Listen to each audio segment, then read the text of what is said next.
제일 많은 것이 확대 때문에 고민하시는 경우가 제일 많기는 하지만 밖으로 드러나지는 않아도 겨드랑이에 오는 부유방이라든지 아니면 젖꼭지에 오는 함몰 유두가 남몰 고민이라고 생각이 됩니다.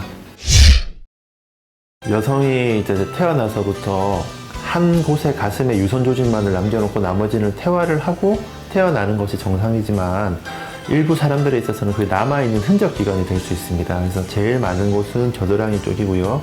일부 아주 드문 분들은 배꼽 주변에 부유방이 생기기도 합니다. 부유방은 아주 커다란 질병은 아닙니다. 그래서 이제 겨드랑이에 부유방이 자리 잡고 있으면 옷을 입었을 때 태가 나지 않아서 그런 것들을 제일 힘들어 하시고요. 두 번째로는 좀 유선 자체가 많이 커져 있거나 발달하신 분들은 생리 주기마다 겨드랑이가 부풀어 오른다든지 아니면 극단적인 예로 임신하셨을 때 겨드랑이를 통해서도 모유가 나오는 경우가 있습니다. 그래서 그런 것들을 불편함을 호소하고 계시고요.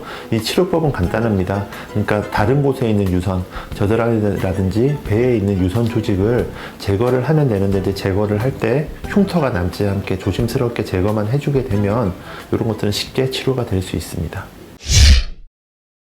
함몰 유두는 이제 태어나면서부터 이제 젖꼭지 쪽으로 가는 섬유 조직 같은 것들이 아래쪽으로 당기고 있어서 젖꼭지가 바깥쪽으로 나오지 못하는 상태를 함몰 유두라고 합니다.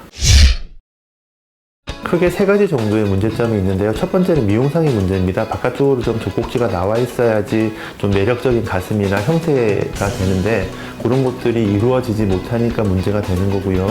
두 번째로는 위생상의 문제가 조금 있습니다. 바깥쪽으로 땀이 계속 차거나 분비물이 안쪽에 차 있게 되면 염증 같은 거를 유발을 해서 불편함을 호소하시는 경우가 있고요. 세 번째로는 이제 가임기가 되면 임신을 하실 때가 되면 모유 수유를 하셔야 되는데 아주 극단적인 경우에는 모유 수유를 못 하시는 경우도 있습니다. 치료법은 이제 바깥쪽으로 끄집어내는 시술을 하는 건데 아까 조직 자체를 아래쪽으로 가슴 쪽으로 당기고 있다고 말씀을 드렸는데 그 조직을 절개를 하고 들어가서 끊어줘야 되고요. 근데 끊어줄 때 조심할 점은 잘못 끊으면 유선을 건드릴 수가 있습니다. 그래서 유선을 건드리지 말고 그 당기고 있는 조직만 제거를 한 다음에 모양을 잡아주는 수술을 해야 합니다.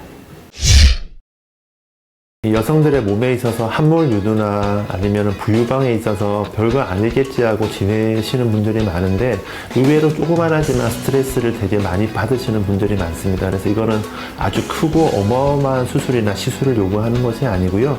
비교적 간단하게 해결이 되는 경우도 되게 많습니다. 그래서 가까운 전문가들하고 상의를 해서 그 형태를 바로 잡게 되면 훨씬 더 편안한 생활을 하실 거라고 생각이 됩니다.